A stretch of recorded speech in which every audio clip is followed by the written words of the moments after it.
Hi Pisces, this is your monthly June tarot reading. I do 5 separate spreads in my monthly readings. We'll have a spread on new love, a separate spread on love in an existing relationship. I'll do an X spread. We'll talk about your work, your business, and your finances, and we'll get you an advice for the whole month of June. Please like, subscribe, and donate to support this channel. This first spread is on new love this month. We have the Sun, we have the Knight of Swords, clarified by the Tower. We have the Star, we have the King of Swords clarified by the Hierophant and the Ten of Cups and the potential outcome, and we also have the Page of Cups on the bottom of the deck. You could be dealing with an air sign, Gemini, Libra, or Aquarius. You could also be dealing with a Taurus or pretty much any sign. This is a general reading. Well, Pisces, prepare yourself because your single days are over, and you're not gonna see it come towards you. It's gonna hit you like a freight train going 100 miles an hour. The next thing you know, you're getting married.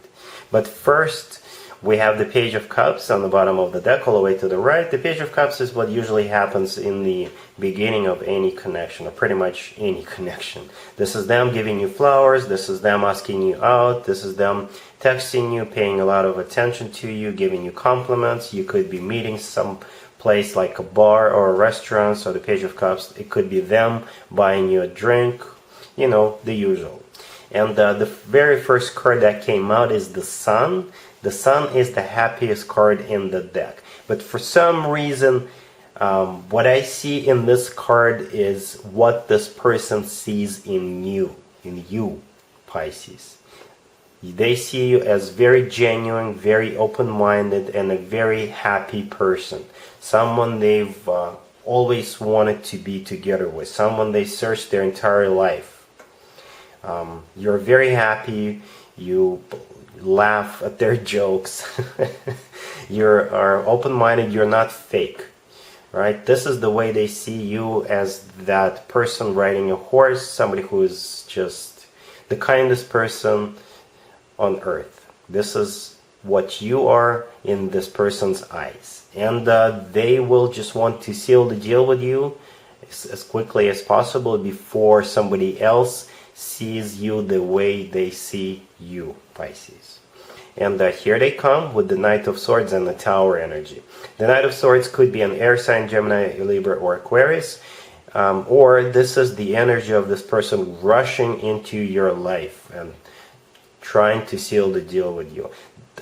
It could still be an air sign because we've got the King of Swords right there in the potential outcome, but they will still just want to sweep you off your feet, because the Knight of Swords is clarified by the Tower. The Tower is all about unexpectancy. The Tower is all about something that you do not see coming. So with the Knight of Swords, this is them just literally telling you on the second date, let's get married.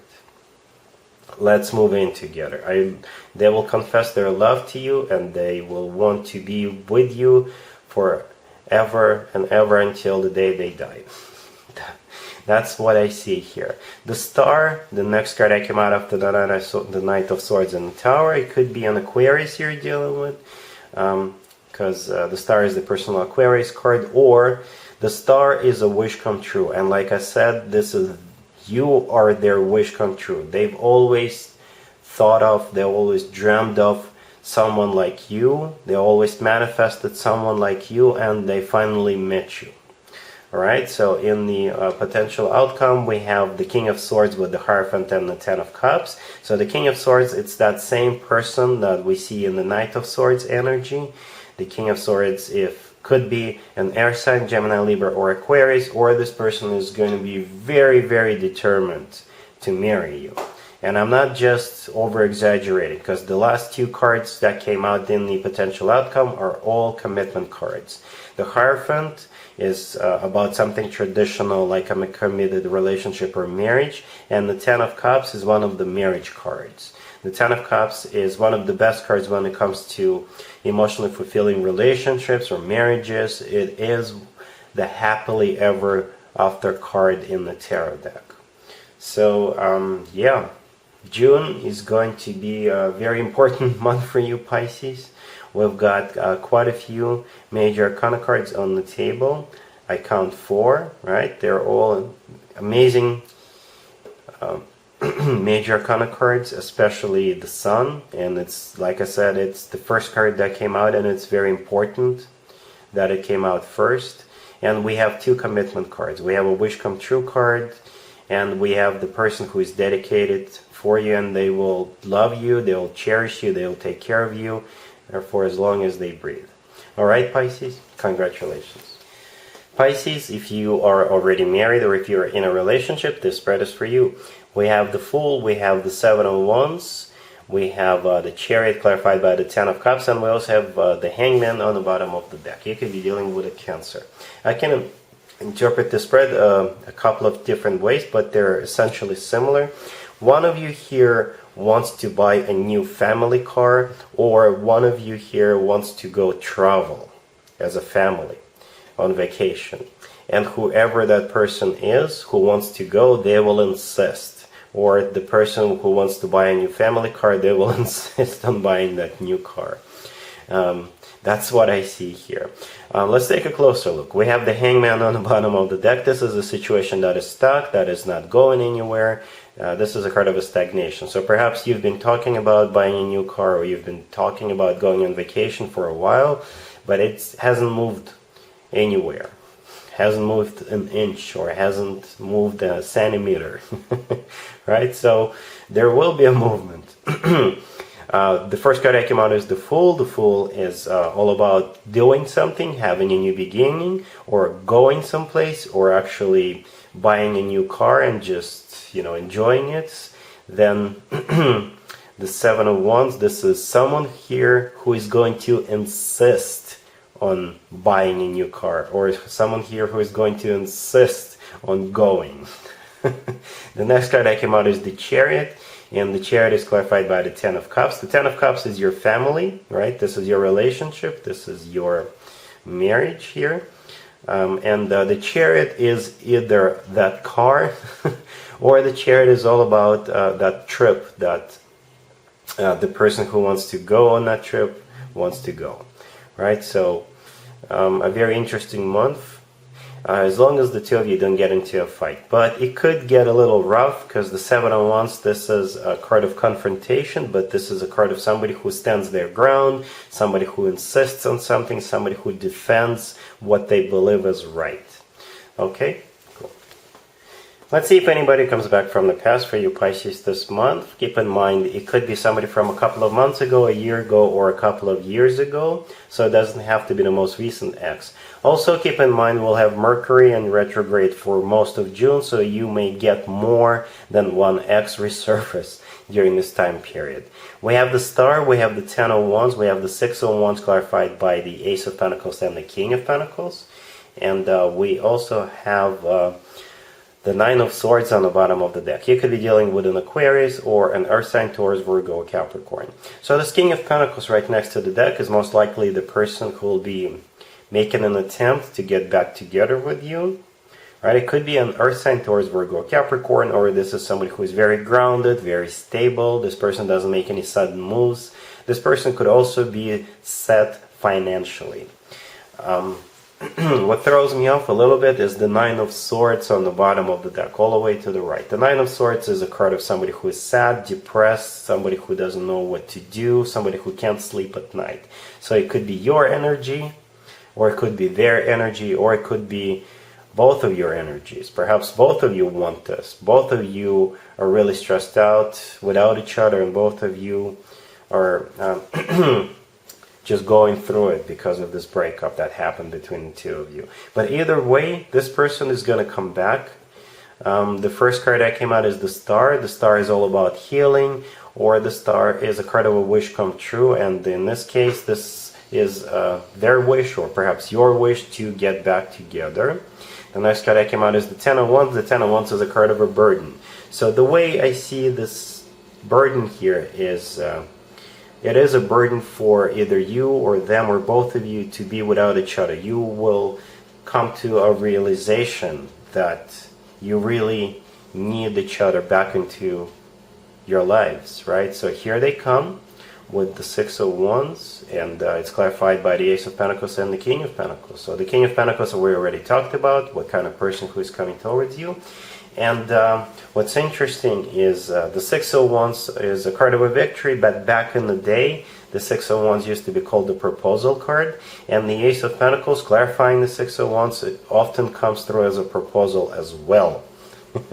So perhaps they think that the only way to get you back is to propose to you, or when they do realize what they've lost, when they do realize that they can't live without you, they'll just basically propose to you, because they'll just be very straightforward, very honest to you, and they'll propose. I do see both of you being very stressed out, so I don't know what happened between the two of you, why the two of you broke up. Perhaps it was just a misunderstanding, but I do feel this feeling coming from both of you. Both of you want to be back together. Alright? Cool. Let's talk about your work, your business, and your finances, Pisces, this month. We have Death, we have the Queen of Wands, we have the Three of Wands clarified by the Ten of Wands, and we also have the Queen of Swords on the bottom of the deck. You could be dealing with a Scorpio, or a fire sign, Aries, Leo, or Sagittarius, and you could also be dealing with an air sign, Gemini, Libra, or Aquarius. Well, there's definitely a lot of people here. Right, we've got the Queen of Wands, we've got the Queen of Swords, and I don't think neither one of them is you, Pisces. We also have Death. The first card I came out, Death, is the personal Scorpio card, so it could be a Scorpio in the mix here as well. So what I see here, I think you are going to start something together with all these people. It could be a startup company. It could be some kind of a collaboration. It could be a side gig that will eventually grow into something more than just a side gig, and it could eventually become your main money-making machine. But you will have to jump through some hoops. Right, because the Three of Wands clarified by the Ten of Wands right next to the deck. The Ten of Wands is a card of a burden, or this is a card of an additional responsibility. And the Three of Wands, this is a card of somebody who made up their mind, somebody who made a decision to move forward with something. Right, so all of you are getting together, and all of you understand, all of you have a clear vision. The two of you, the three of you, or the four of you know that it's going to be hard, it's going to be a burden, especially if this is a side gig, right? Or if it is a startup, or if it is something brand new, it'll be hard for you in the beginning to get this business off the ground, but you're making a conscious decision to go for it. So the Death card, the first card I came out, it could still be a Scorpio, but Death card could symbolize this drastic transition, this drastic transformation in all of your lives. Perhaps you have your 9-to-5 jobs right now, but you could be dropping those 9-to-5 jobs and starting this new business, this new collaboration. Or, like I said, if you're not quitting your jobs, you're starting something on the side, it's going to be tough for you in the beginning. But all of you are determined, and all of you, like I said, are making this conscious decision to move forward with whatever this new beginning you are starting here. Alright? Cool. Let's talk about an advice or word of wisdom for you, Pisces, for the whole month of June. We have the Hierophant, we have the Ten of Cups, we have the Six of Wands clarified by the Nine of Cups, and we have the Sun on the bottom of the deck. This really reminds me of the first spread, or at least that's what I thought of immediately once I was done with putting down the cards. The new love spread we had in the very beginning of this reading. The Sun on the bottom of the deck, remember how I said that's the way they see you. You are their sun, you are their wish come true. That's the way they see you. You light up their sky, Pisces. So the advice for you is, when this person does come into your life, when they rush into your life, just go for it. And I see this blossoming into this amazing marriage or commitment. We have the Hierophant, the first card I came out. This is a card of a commitment, and the Ten of Cups right next to it. This is the happily ever after card. This is a family card. If having children is still an option for you, the two of you could have children together. And the Six of Wands, The last card that came out is clarified by the Nine of Cups. The Six of Wands is a card of a proposal, and the Nine of Cups is a card of a wish come true. You are their wish come true, Pisces, plain and simple, and they will make you happy. Alright, Pisces, so that's what I got for you for this month. If this video resonates with you, please like it, and other than that, have an amazing June. And there you have it. This was your tarot reading for this time period. I hope it resonated with you and helps you live a better life one way or the other. Thank you for watching, sharing, and subscribing.